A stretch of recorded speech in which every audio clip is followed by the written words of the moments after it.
berada di minggu terakhir di bulan Mei, karena minggu depan kita sudah masuk bulan yang baru, yaitu bulan Juni. Setiap hari kulihat mujizat, kata lagu tadi yang dibawakan oleh Mutolak. Bulan Mei kita lihat mujizat, bulan Juni kita lihat mujizat, bulan Juli terus, dan sampai terus masuk tahun yang baru. Karena kita percaya Allah kita adalah Allah yang luar biasa. Dia Allah sumber mujizat itu. Kita akan lihat firman Allah di dalam Mazmur pasal 22 ayatnya yang keempat. Mazmur 22 ayatnya yang keempat, kita akan baca ayat ini secara bersama-sama.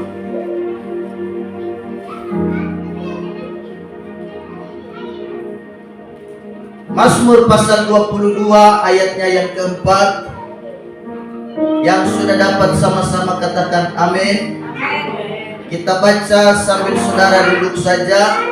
Dalam hitungannya yang ketiga, 2, 3, mulai. Padahal engkaulah yang kudus, yang bersemayam di atas puji-pujian orang Israel. Kubacakan sekali lagi. Padahal engkaulah yang kudus, yang bersemayam di atas puji-pujian orang Israel. Tema khotbah pada pagi hari ini kuberikan tema kuasa pujian dan penyembahan. Kuasa pujian dan penyembahan. Firman Allah berkata, padahal engkaulah yang kudus, yang bersemayam di atas puji-pujian orang Israel.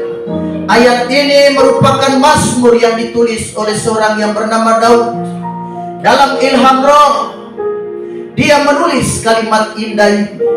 Karena kita tahu Raja Daud satu hari 7 kali memuji Tuhan. Bayangkan, seorang raja satu hari 7 kali memuji dan menyenangkan Tuhan. Kita pikir ini raja kok seperti pengangguran. Ini raja memang tidak ada kerjaan lainnya. Kok kerjanya memuji Tuhan? Jangan salah. Namanya raja. Dia punya banyak kesibukan. Dia ngurus rakyat, dia ngurus kerajaan, banyak hal yang dia tangani. Tetapi kita melihat di sini Raja Daud punya kesempatan di mana diadakan waktu untuk Tuhan. Kita, saya dan saudara tentu tidak sesibuk Raja Daud kan? Kita semua punya waktu, pasti waktu kita banyak sekali. Raja Daud serepot-repotnya dia punya kesempatan dan dia punya waktu untuk menyenangkan hati Tuhan. Saya dan saudara harus punya waktu untuk dia. Apalagi kita seorang yang bernama hamba Tuhan. Apalagi kita seorang yang bernama pelayan altar, pelayan Tuhan, tim pemuji dan tim penyembah. Wah, itu lebih perlu. Ada waktu di mana kita harus cari dia. Jadi dalam bacaan ini kita lihat, padahal engkaulah yang kudus, yang bersemayam di atas puji-pujian orang Israel. Berarti dari kalimat ini kita sadar dan kita tahu Allah tidak hanya bertakhta di sorga. Betul, sorga tempat tahtanya Allah. Tapi jangan salah, ada satu tahtanya lagi yang paling khusus. Namanya pujian penyembahan orang benar. Tuhan tidak hanya duduk bertakhta di sorga, tetapi dia turun bertakhta di atas pujian umat-umat. Jadi betapa pentingnya pujian penyembahan di dalam hidup saya dan saudara, dalam kita melayani, di dalam kita mengiring akan Tuhan. Kita lihat paling tidak ada 3 kuasa yang akan kita lihat. Ada 3 kuasa saat Allah turun bertakhta di atas pujian orang benar. Kuasa yang pertama yaitu Mazmur 149 ayat 6 sampai dengan ayatnya yang ke-9. Ada 3 kuasa yang akan kusampaikan padamu berkaitan dan bertalian dengan kuasa pujian penyembahan. Kuasa yang pertama Mazmur 149 ayat 6 sampai ayat 9. Biarlah pujian pengagungan Allah ada dalam kerongkongan mereka, dan pedang bermata 2 di tangan mereka, untuk melakukan pembalasan terhadap bangsa-bangsa, penyiksa-penyiksa terhadap suku-suku bangsa, untuk membelenggu raja-raja mereka dengan rantai, dan orang-orang mereka yang mulia dengan tali-tali besi untuk melaksanakan terhadap mereka hukuman seperti yang tertulis. Itulah semarak bagi semua orang yang dikasihinya. Haleluya. Penyiksa-penyiksa dan suku bangsa yang membelenggu dengan rantai tali besi terhadap bangsa-bangsa dalam ayat ini yang dimaksudkan adalah pekerjaan setan. Belenggu-belenggu dan rantai yang membelenggu di sini itu diartikan dan dimaknai adalah pekerjaan iblis. Berapa banyak saya dan saudara terbelenggu, kita terikat karena pekerjaan setan yang membelenggu, sehingga kita tidak bebas. Hidup kita tertekan, hidup kita tersiksa. Oleh sebab apa? Karena pekerjaan setan telah mengikat saya dan saudara. Sekarang belenggu itu telah dilepaskan. Sekarang ikatan itu, rantai setan itu telah diputuskan oleh apa? Pujian dan penyembahan.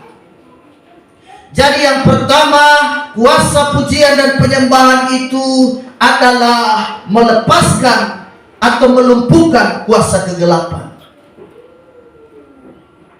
Kuasa pujian itu bisa menghancurkan kuasa setan. Setan takut dengan pujian orang benar.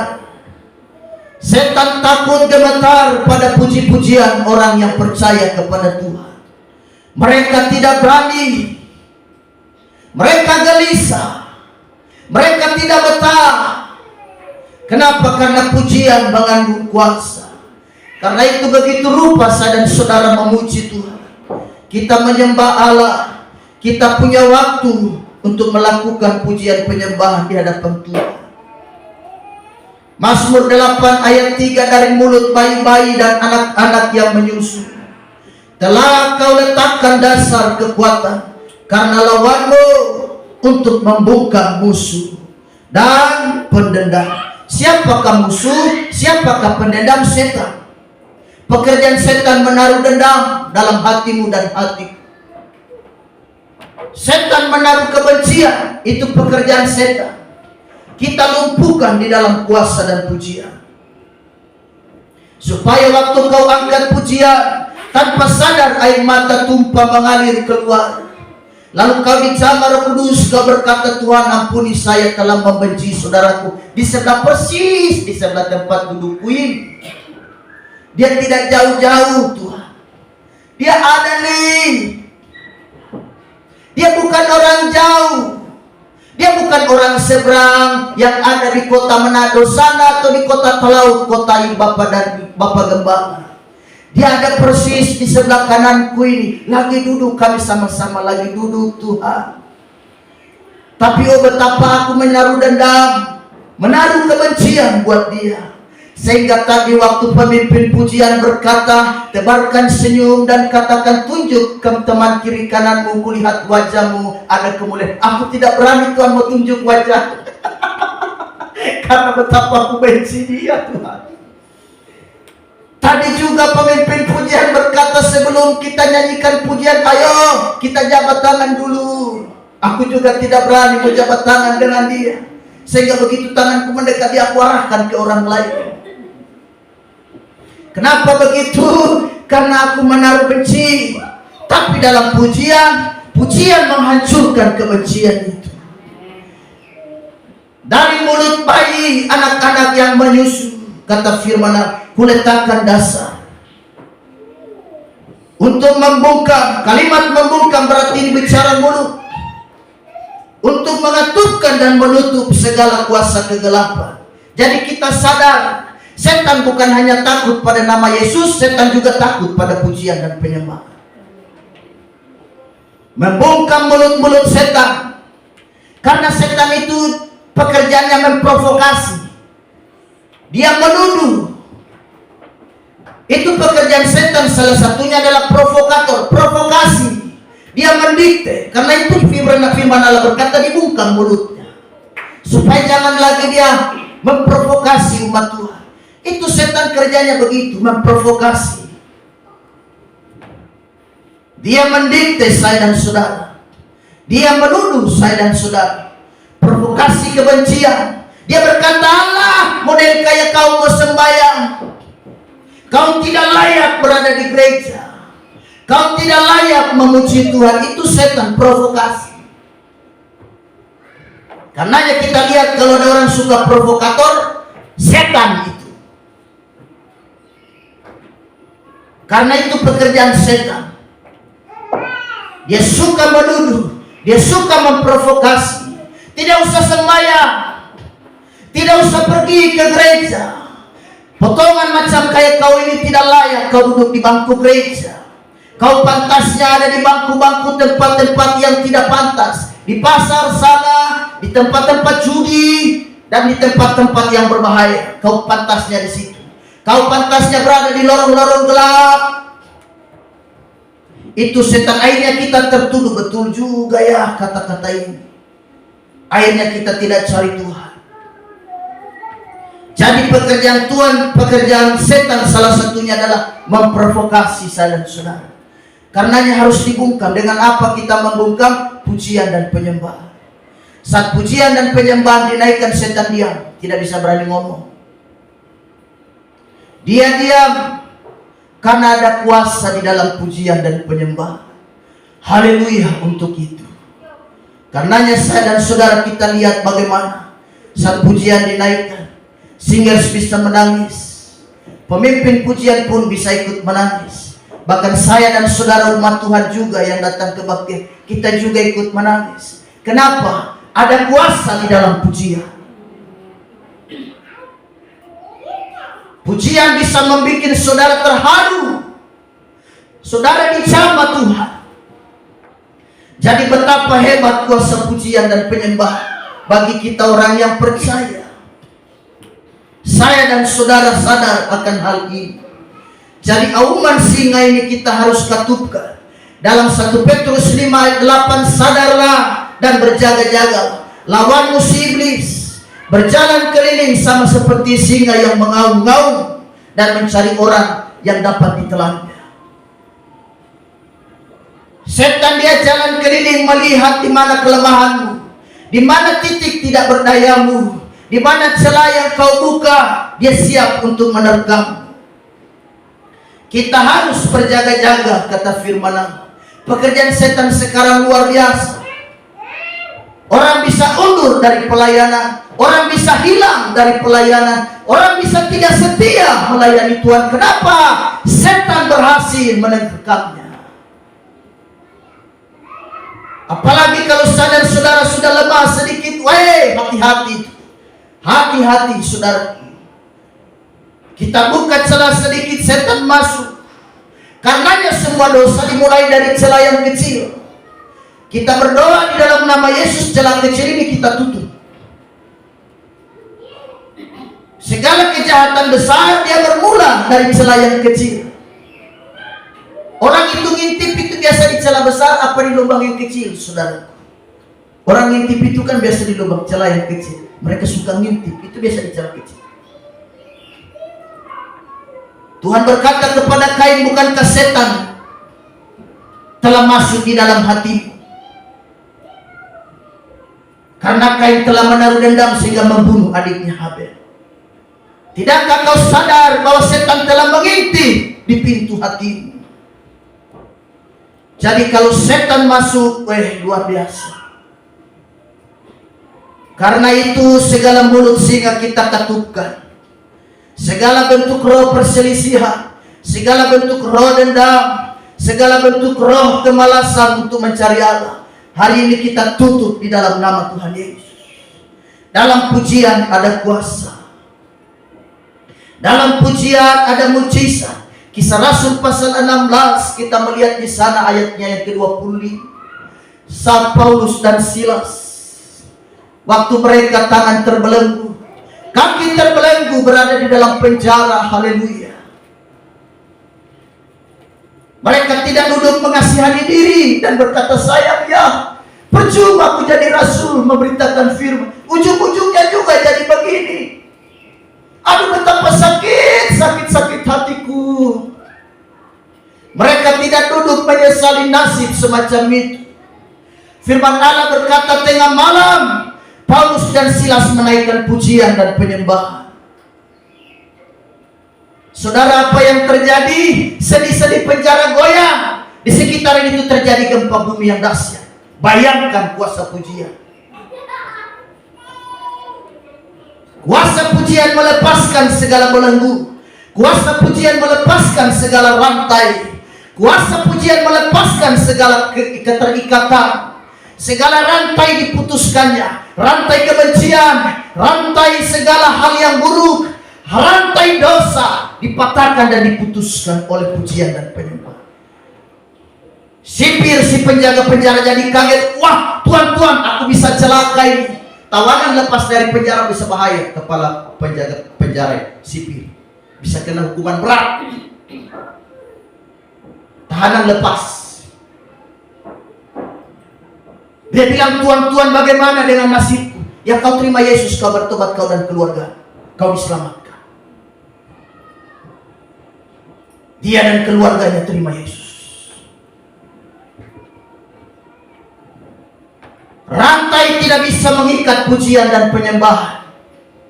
Belenggu tidak bisa membelenggu pujian dan penyembahan. Dia akan copot dengan seketika.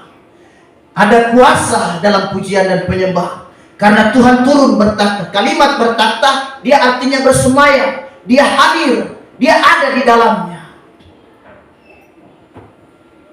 Apalagi pujian penyembahan itu sepakat kita naikkan. Di dalam kesatuan hati.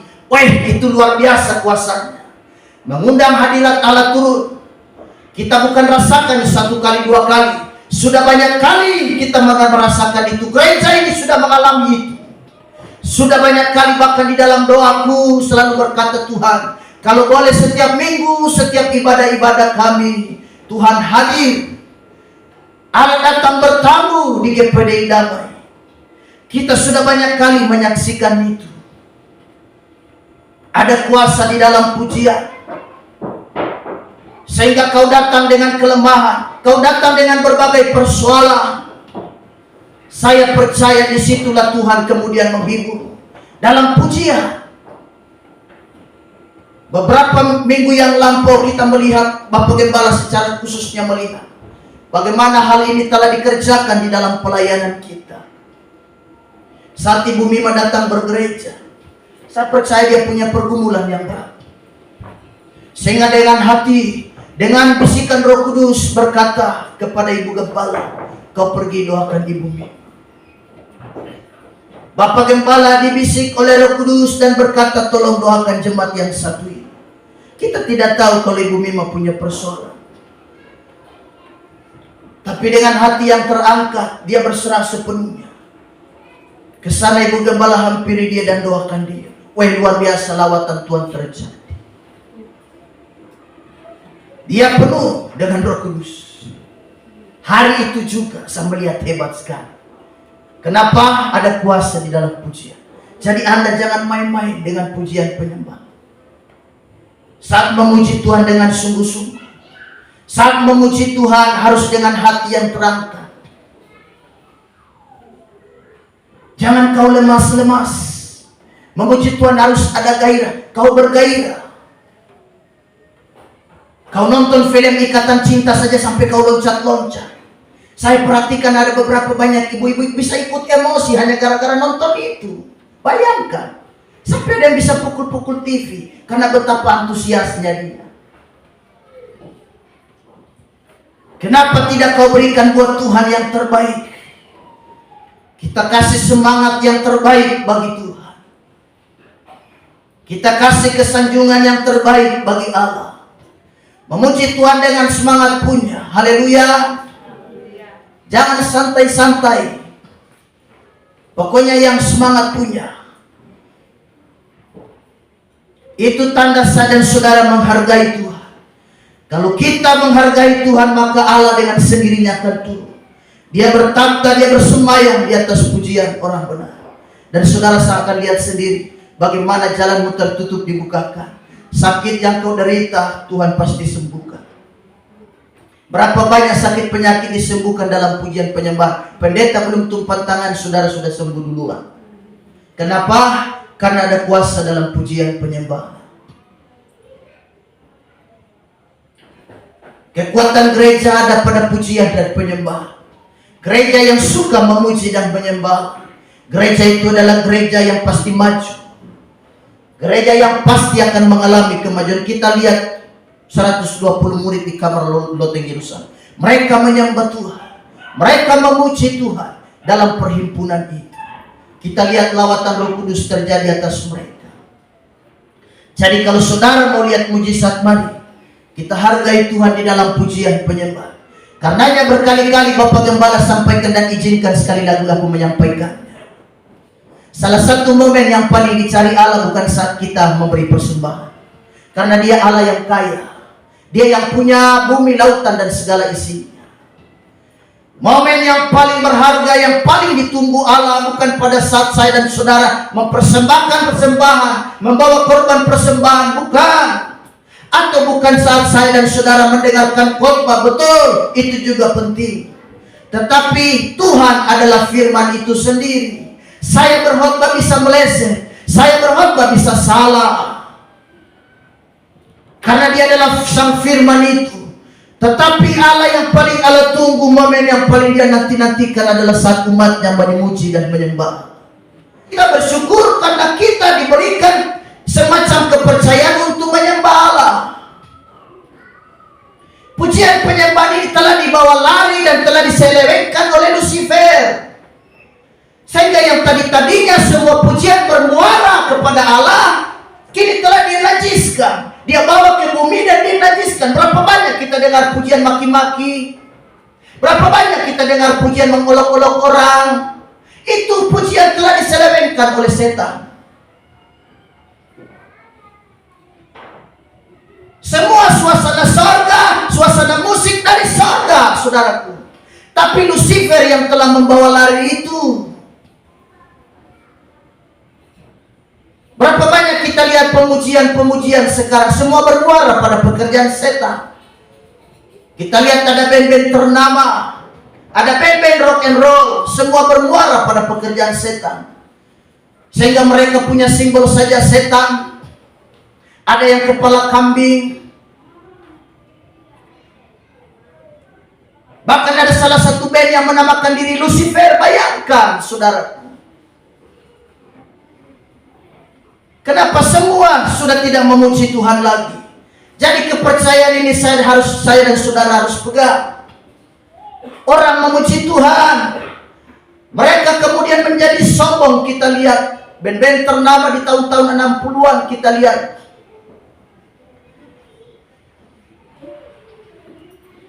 Seperti John Lennon. Saudara pasti dengar nama ini. Itu tahun-tahun 60-an John Lennon itu. Wah, terkenal sekali. Salah satu grup band ternama yaitu The Beatles dari Inggris. Salah satu vokalisnya dia berkata, Yesus populer tapi aku lebih populer dari Yesus. Bayangkan. Melakukan konser di Filipina, kalau tidak salah turun dari tribun ditembak mati oleh penggemarnya sendiri. Menghina Tuhan. Turun dari tribun, selesai konser, langsung ditembak mati. Siapa yang tembak? Penggemarnya sendiri.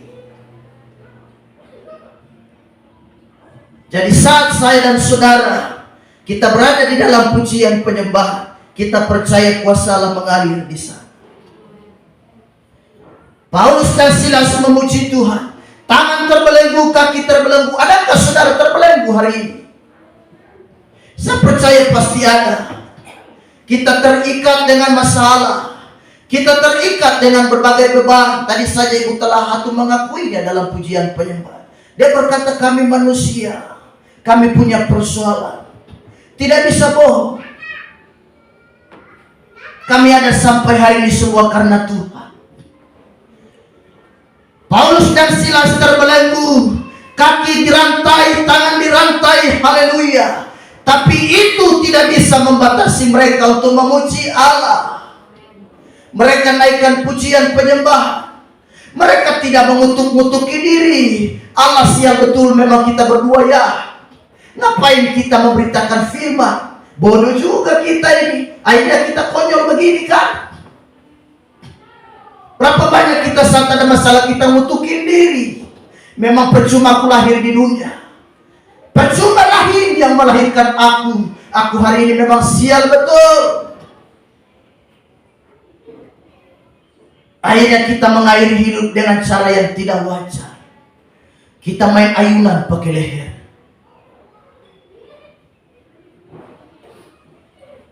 Kenapa? Karena saya dan saudara tidak sadar kalau dalam pujian ada penyembahan ada kuasa. Saat kaki terbelenggu, tangan terbelenggu, mereka menaikkan pujian. Sepakat, ayo kita memuji Tuhan. Kita menyembah Tuhan, seketika terjadi gempa. Seketika terjadi goncangan di sekitaran penjara itu. Maka copot dan lepaskan segala ikatan itu. Saya tidak peduli persoalanmu pagi hari ini. Saya tidak peduli seberapa besar masalah yang kau hadapi. Sebab saya punya Tuhan jauh lebih besar dari masalah yang kau hadapi. Saya punya Tuhan. Dia Tuhan yang hadir hari ini. Dia Tuhan yang bertakhta di atas pujian penyembahan umat. Mereka tidak terpengaruh dengan sikon dan keadaan. Mereka naikkan pujian. Banyak orang kan memuji Tuhan tergantung keadaan. Nanti ada speaker lengkap, ada musik, ada keyboard, ada mic, baru aku memuji Tuhan dengan gairah. Karena pujian penyembahan itu adalah sikap hati. Anda di rumah bisa memuji Tuhan, Anda di kamar bisa memuji Tuhan. Bahkan Bapak Gembala di motor pun seringkali menyembah Allah, lagi bawa motor, tapi tidak tutup mata. Nanti takut-takutnya tercukur. Kita menyanyi kidung-kidung rohani, kidung-kidung pujian. Kita bawa motor sambil memuji Allah. Oh, betapa indah. Meskipun ada persoalan, ada beban, tetap memuji Allah. Tidak pusing masalah besar bagaimana. Meskipun di belakang Ibu Gembala berbisik, Pak, kok kau memuji Tuhan terus? Kau tidak pikir berasabi sebentar memasak apa? Oh, Bapak Gembala tidak peduli. Aku terus memuji Tuhan. Aku terus menyembah Tuhan.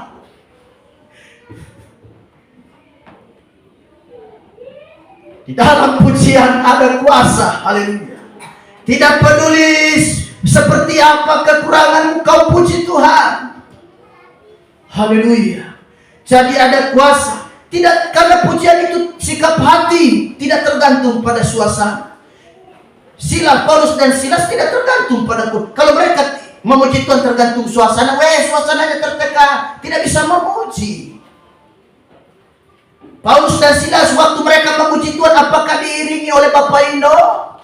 Sehingga mereka dua harus telepon, halo, apa benar ada Bapak Revelin? Betul. Bagaimana? Iringi kami untuk kami memuji Tuhan. Di penjara mana? Penjara di Jalan Arteri apa di mana ya?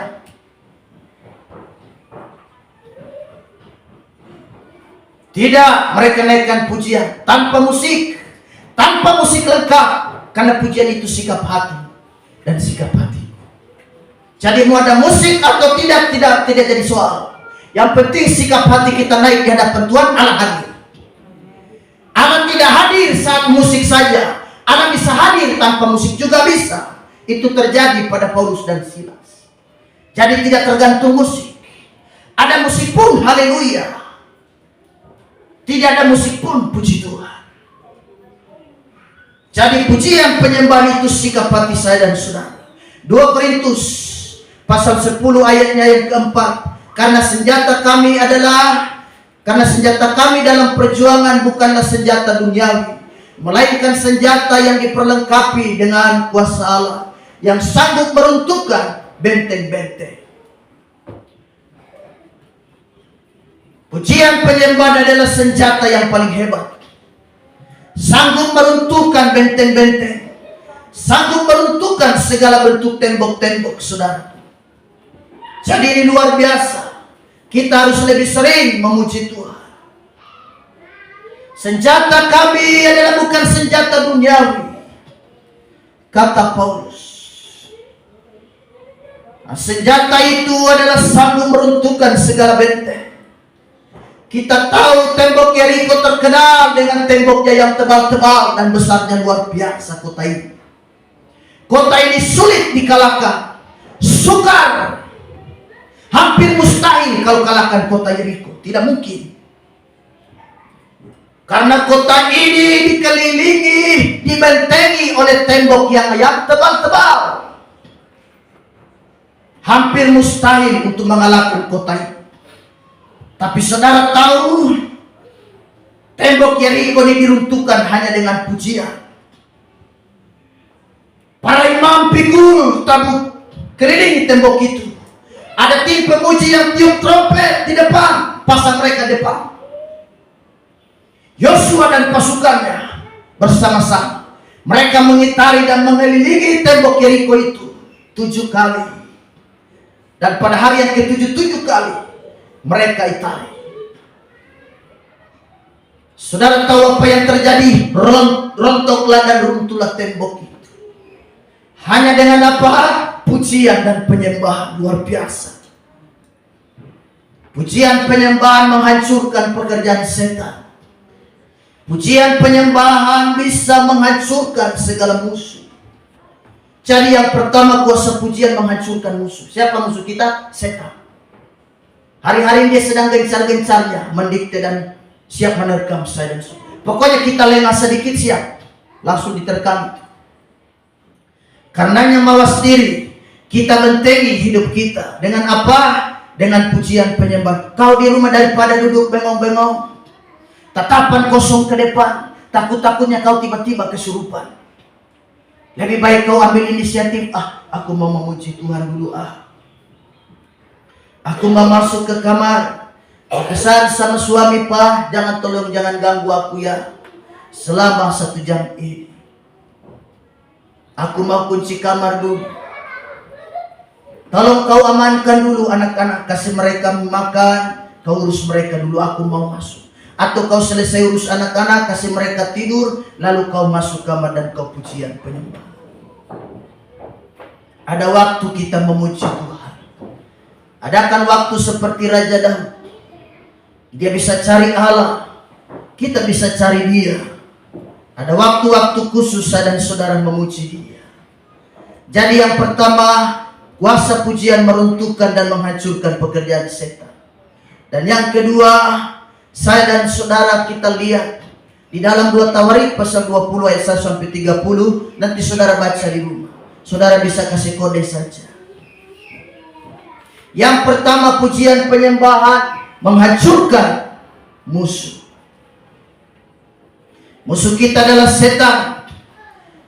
2 Tawarik pasal 20 ayat 1 sampai 30. Kuasa pujian dan penyembahan adalah Allah mengambil alih peperangan kita menjadi miliknya.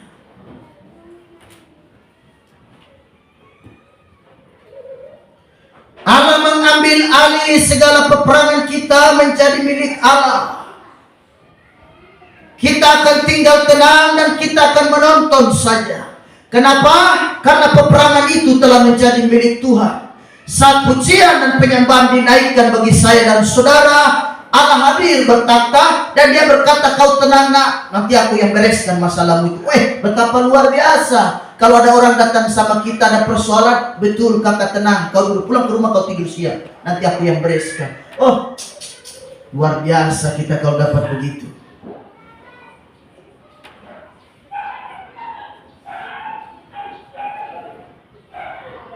Kuasa pujian yang kedua adalah Allah mengambil alih peperangan kita menjadi miliknya, menjadi peperangan Dia. Kita tinggal menonton, kata Alkitab.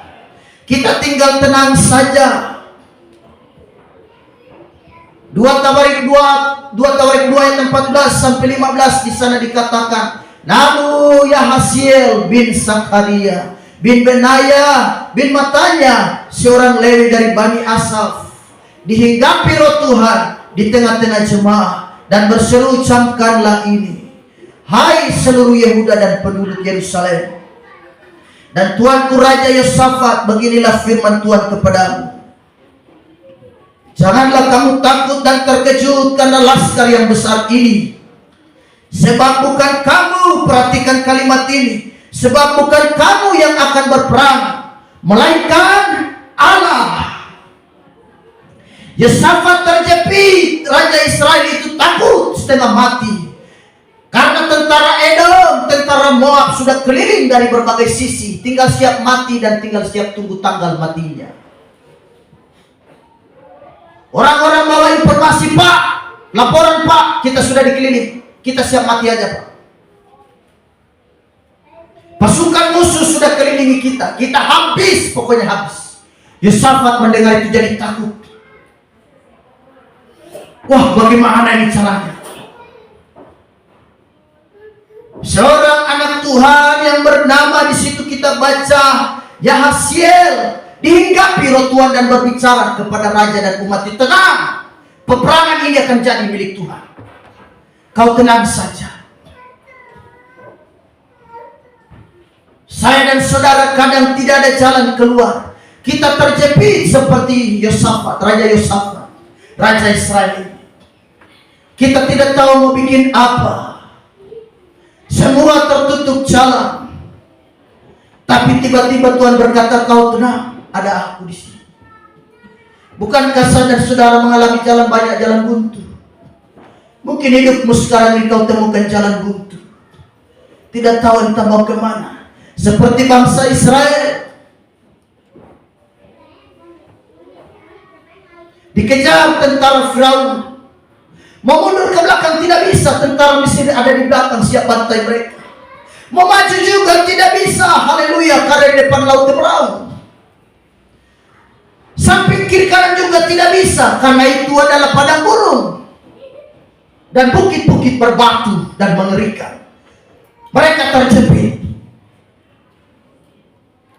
Mereka membuat apa?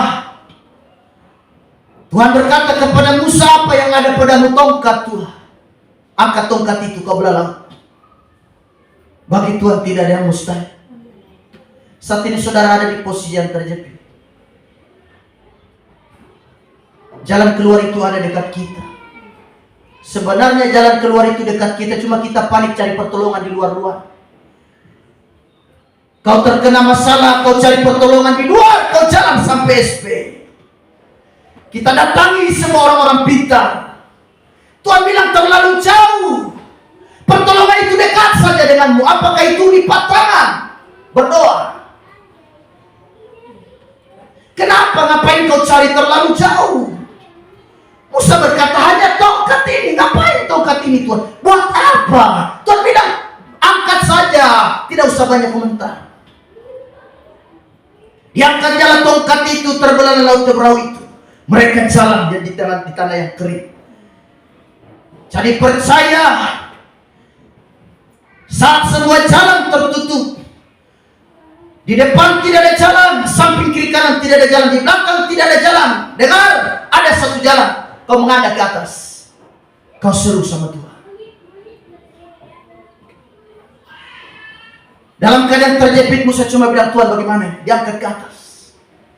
Jadi kalau depan tidak ada jalan, belakang tidak ada jalan, samping kiri kanan juga jalan buntu. Dengar adek, dengar mama dan dengar kakakku, haleluya. Kau angkat Musa. Masih ada jalan di atas, kau angkat muka. Jalan di atas terus terbuka sampai kapanpun. Kau angkat muka ke atas dan berkata, Tuhan bagaimana? Saya tidak bisa lagi. Apa yang ada padamu, kata Tuhan, saya tidak punya apa-apa. Ada tangan, ada Tuhan, kau lipat. Ada lutut, ada, kau berlutut. Dan kau akan lihat peperangan ini menjadi milikku. Kau tenang aja, saya yang nanti perang lawan mereka. Saudara tahu Yosafat lihat pembelaan Tuhan. Yosafat bilang, hai bangsa Israel, ayo kita doa. Ayo kita puasa. Ayo kita memuji Tuhan. Ini dalam keadaan peperangan kau berpuasa dan berdoa, ini bagaimana? Strategi perang model apa ini yang dipakai Yosafat ini? Orang kalau ahli perang mereka bilang ini bukan pasang strategi, malah doa. Tapi lihat pembelaan Tuhan. Tentara Edom dan tentara Moab, kita lihat mereka saling bunuhan. Sesama mereka saling bunuh. Tuhan kacaukan bangsa itu. Bayangkan. Mereka tidak jadi serang Yosafat, tapi sesama mereka saling bunuh-bunuh. Wah, peperangan ini jadi kacau model bagaimana? Semua karena Tuhan. Yosafat hanya menonton dan melihat mereka saling membunuh satu dengan yang lain. Jadi di dalam pujian peperangan kita, Tuhan ambil alih menjadi peperangan milik. Sakitmu itu menjadi bagian Tuhan. Persoalanmu itu menjadi bagian Tuhan. Masalahmu alhamdulillah. Kau memuji saja, nak, masalah ini biar aku pegang, aku tenang. Kau tenang saja di sini. Jangan kau sambil memuji Tuhan kau pikir masalahmu. Jangan. Kau sambil memuji Tuhan kau pikir Tuhan. Maka kau akan lihat bagaimana pertolongan Allah pasti terjadi.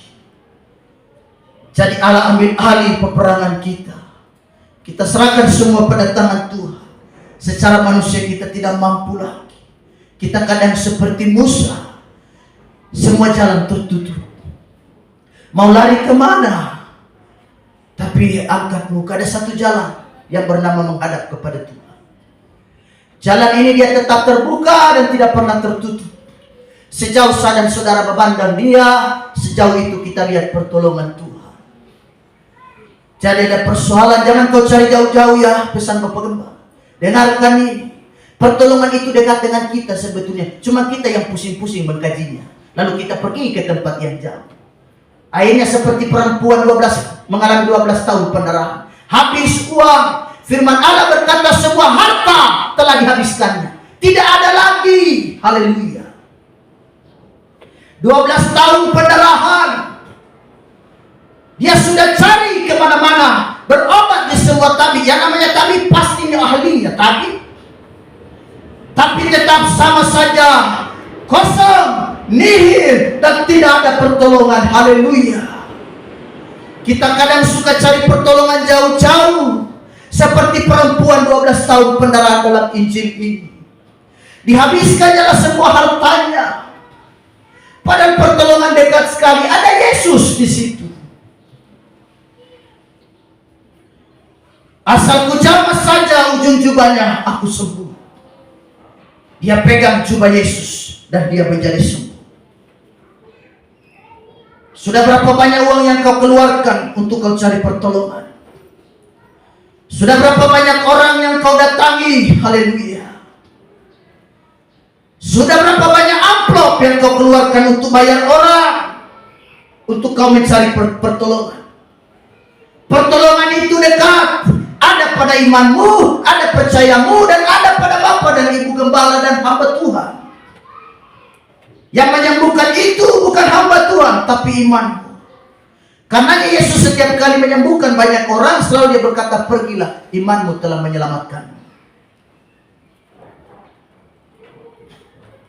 Biar Bapa dan Ibu Gembala sudah berdoa, mulut berbusa dan berbuih. Tapi saudara tidak percaya, kau dalam hati berkata, apa iya, hanya berdoa tumpang tangan bisa sembuh. Apa betul sih? Berdoa juga terlalu lama, akhirnya garuk-garuk kepala, buka mata dikit, tutup lagi. Terlalu lama. Kau tidak percaya. Bapak Gembala dan Ibu Gembala jungkir balik berdoa, tumpang tangan tinggal tumpang kaki yang belum. Kau kalau model begitu tidak percaya, Allah percuma. Tapi kalau Bapak dan Ibu Gembala itu hamba Tuhan, siapa saja yang berdoa. Tapi kau berkata, aku pasti disembuhkan Tuhan. Imanmu yang menyelamatkan. Jadi mujizat itu bukan terletak pada manusia, itu urusan Tuhan. Kami hamba Tuhan tidak punya kuasa. Semua kuasa bersumber daripada Tuhan. Kami hanya menyalurkan saja. Kami hanya memberikan kepada saudara semua yang mempunyai kuasa dari Tuhan. Jadi saudara jangan kira mujizat itu ada pada hamba Tuhan. Sehingga kau panggil hamba Tuhan yang besar, bayar mereka berjujur sampai kau terkejut. Kau panggil hamba Tuhan dari luar negeri dan dalam negeri, tinggal yang dari luar angkasa yang belum kau telepon. Semua imanmu, kau harus beriman. Yesus berkata, ada sesuatu, ada kuasa yang keluar dalam hidup. Waktu perempuan ini menjamah, maafkan aku telah menjamah. Pergilah, imanmu telah menyelamatkan.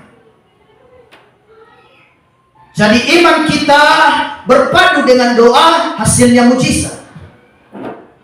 Jadi miliki saya dan saudara harus punya pujian dan penyembahan. Biar ada masalah, mari kita memuji Tuhan. Karena kalau masalah datang, saya dan saudara tidak bisa memuji Tuhan, rasanya berat. Betul, memang kadang kita alami begitu. Tapi justru yang begitu-begitu tuh, itu kuasanya ada. Jadi peperangan kita akan menjadi peperangan Tuhan. Yang terakhir, kuasa pujian yang pertama menghancurkan setan. Yang kedua adalah peperangan kita. Masalah kita menjadi masalah Tuhan. Persoalan kita menjadi persoalan Tuhan. Peperangan kita menjadi miliknya Tuhan. Yang terakhir, kita baca satu ayat. Yohanes 12 ayatnya yang ke-32. Yohanes 12 ayat 32. Ini ayat terakhir. Maaf, Mazmur 40 ayat 4. Kita buka Mazmur 40 ayatnya yang keempat. Ini ayat terakhir, kita baca bersama-sama dengan suara yang mantap, suara yang bagus. Kita berikan untuk Tuhan yang terbaik. Saudara yang punya handphone, buka di Alkitab. Alkitab online-mu di situ, aplikasi Alkitab, dan saudara yang bawa Alkitab, kita baca sama-sama. Mazmur 40 ayatnya yang keempat. Ia memberikan nyanyian baru dalam mulutku untuk memuji Allah kita. Banyak orang akan melihatnya dan menjadi takut, lalu percaya kepada Tuhan. Puji Tuhan. Yohanes 12 ayatnya yang ke-30, ayatnya yang ke-32 lagi, satu ayat lagi kita baca. Yohanes 12, haleluya. Ayatnya yang ke-32.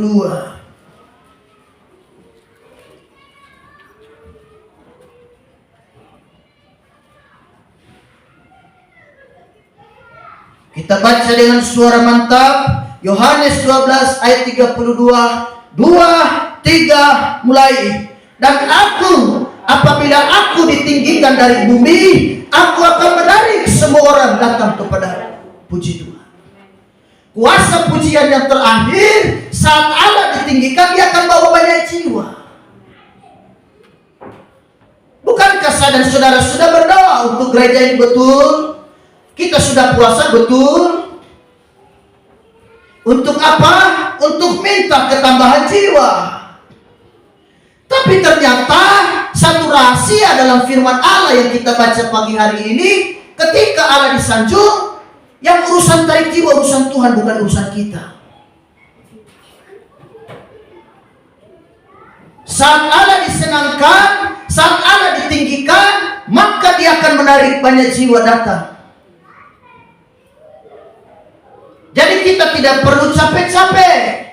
Kita tidak perlu bersusah payah seperti orang yang tidak takut Tuhan sehingga harus pergi ke jalan-jalan. Kita ke sana tarik mereka, kakak ngomong-ngomong, perkenalkan diri dulu, siapa nama? Oh, aku Yakobus, tinggal di mana, alamat di mana, bergereja di mana? Saya tidak bergereja. Ayo kita ke GP Damai, bergereja GP Damai. Tidak perlu. Sehingga kita harus cari-cari orang. Kita tanya mereka, ibu, mohon maaf, nama siapa, bergereja di mana? Namaku Hadijah. Dari Hadijah namaku kau sudah tahu sendiri kan? Dari mana asalnya, dari mana perginya. Tapi kamu ajak aku ke gereja. Tetapi hanya dengan pujian dan penyembahan Allah bisa tarik orang datang ke damai. Allah bisa tarik orang untuk datang berjemaat bersama kita. Kenapa? Saat saya dan saudara memuji dan menyembah Tuhan. Jadi saat kita meninggikan Tuhan, maka kita lihat pasti jiwa-jiwa akan berdatangan. Aku ketika aku ditinggikan, maka aku akan menarik banyak orang, kata firman. Jadi kita bersyukur. Mari berbanyak kita untuk memuji dan meninggikan Allah. Kita lebih sering memuji Dia. Dalam pujian jangan bermain-main. Dalam pujian harus fokus. Jangan kau bertepuk tangan memuji Tuhan. Kau pikiran ini sebentar mau tumis kangkung. Ini pakai masako apa garamnya? Kau pikir-pikir tidak jadi. Dalam penyembahan ini bayangkan. Kau bilang tidak jadi kangkung. Aku mau tumis saja sayur sawi. Ini pakai masako 2 bungkus 3 bungkus. Apa pakai garam ya? Lalu setan datang berbisik padamu. Jangan pakai masako maupun garam. Isi racun. Lalu kau bilang, benar juga ya. Apalagi aku sekarang lagi sakit hati.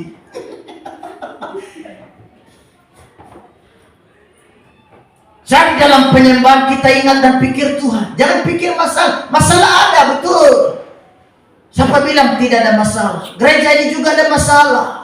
Banyak tantangan, banyak pergumulan. Tapi kita tidak pikir itu. Kalau kita pikir itu, kita semua tidak cari Tuhan. Kalau kita pikir itu, kita semua tidak memuji Tuhan. Kita kesampingkan itu karena kita mau cari Tuhan. Justru karena ada masalah, kita cari Allah. Kita cari Tuhan. Kita memuji penyembah Tuhan, Allah akan menarik banyak jiwa. Karena itu kita berdoa sambil memuji Allah, sambil berdoa. Tuhan, kami berdoa supaya jemaat GPI Damai bertambah. Kami mau supaya ada pelwak-pelwak yang baru, ada muka-muka baru. Ada pelpri, bapak-bapak yang muka baru. Ada pemuda remaja yang muka-muka baru. Itu bisa terjadi kalau saya dan saudara bersungguh-sungguh di dalam memuji dan menyembah Tuhan. Kita bersyukur karena agama Kristen, agama kita ini adalah agama yang suka menyanyi. Lagi ulang tahun menyanyi, syukuran menyanyi, masuk rumah baru menyanyi. Ibadah apa saja menyanyi, bahkan lagi dalam keadaan duka, ada ibadah duka menyanyi, di kuburan juga menyanyi. Itu agama kita, agama terkenal menyanyi. Agama yang suka memuji Allah. Karenanya selama kita ada di bumi ini kesempatan untuk kita latihan. Inilah waktunya saya dan saudara ada di bumi, kita latihan memuji Allah begitu rupa, menyembah. Karena saudara tahu di sorga kerja kita hanya memuji dan menyembah Tuhan. Jadi selagi di bumi, bagaimana kau mau ke sorga? Kau di bumi saja malas memuji Tuhan, malas menyembah Tuhan, jangan kau harap sorga. Karena sorga tempatnya di sana orang memuji dan menyembah. Jadi selama di bumi kau dilatih. Bagaimana kau malas memuji Tuhan di bumi, tapi kau bilang mau masuk surga, mau masuk surga, amin. Tapi kau malas memuji Tuhan. Di surga sana kita ada dalam sebuah paduan besar, kor besar, kita meninggikan Yesus Kristus. Layaklah bagi Dia anak domba Allah untuk terima pujian dan penyembahan. Di surga kerja kita memuji dan menyembah. Di bumi ini kita latihan. Sebelum ke surga kita latihan di bumi. Jadi saudara, kalau malas memuji Tuhan, malas menyembah Allah, takutnya di surga kau tidak betah. Kau tidak betah, kau bisik sama malaikat pemisi, malaikat, iya ada apa? Ini di surga kita kerjanya begini-begini saja ya. Betul, hanya memuji Tuhan. Aku nggak betah, pindahkan saya ke neraka aja lah.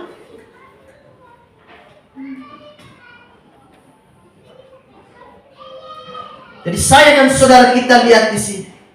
Mari selagi ada waktu, ada kesempatan kita memuji Tuhan. Kita sudah lihat 3 kuasa yang ada dalam pujian penyembah. Jangan anggap remeh. Pujian penyembahan ini besar kuasanya.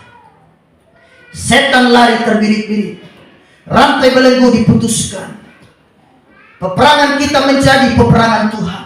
Kita duduk tenang dan menonton. Dan yang terakhir kita melihat Tuhan akan menarik banyak jiwa. Karenanya di dalam jadwal tadi aku serahkan kepada majelis, Ibu Marisa yang sebentar nanti membaca.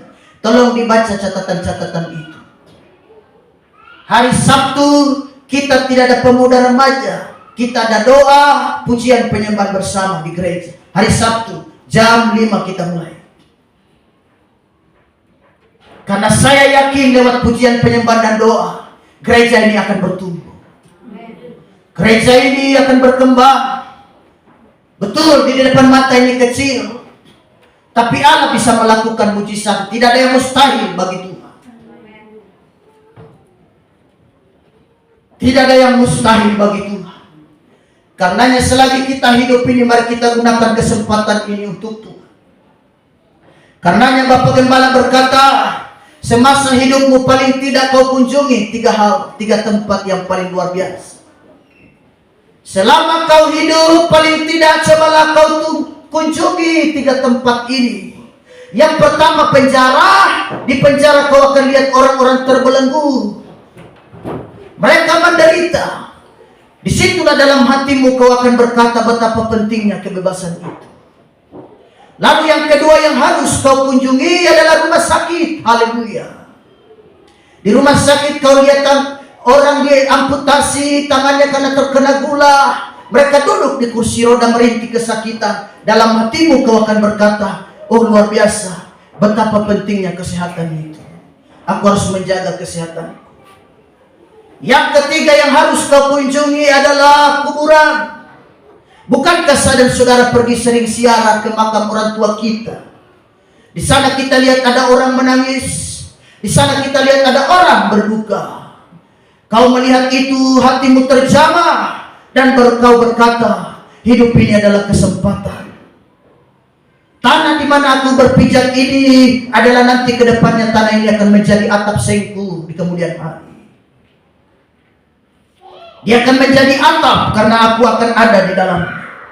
Jadi aku harus hidup sesuai dengan firman. Inilah kesempatan bagiku. Dan satu tempat yang paling luar biasa dari yang tadi, yang tiga tadi, yang satu adalah gereja. Itu harus kau kunjungi. Karena di gereja lah kau datang cari Tuhan. Kau dengar firman, kau pujian penyembahan. Di mana ada orang membuangmu, di mana ada orang yang menolakmu, di mana orang yang mendiktemu dan berkata kau tidak sanggup, tapi lewat gereja, lewat khotbah kau dikuatkan. Yesus berbisik dalam hatimu dan berkata, nah, aku ada di sini. Tempat yang paling luar biasa yang terakhir harus kau kunjungi selain penjara, rumah sakit, kuburan, gereja, rumah Tuhan, itu harus kau kunjungi. Karena di gereja lah di mana kau lihat orang membuangmu tapi Tuhan menerimamu. Di mana orang membencimu tapi Tuhan merangkummu dengan ciuman dan kasih sayang. Di luar sana suamimu menempelmu dan mencaci makimu, kata-kata kalimat tidak pantas diucapkannya dan dilontarkan buatmu. Tapi di gereja lah sapaan kasih sayang terdengar di telingamu dari seorang yang bernama Yesus Kristus. Luar biasa untuk pujian penyembah. Mari kita menyembah Tuhan. Tuhan Yesus memberkati. Kita angkat satu pujian. Kita masuk dalam penyembah. Haleluya.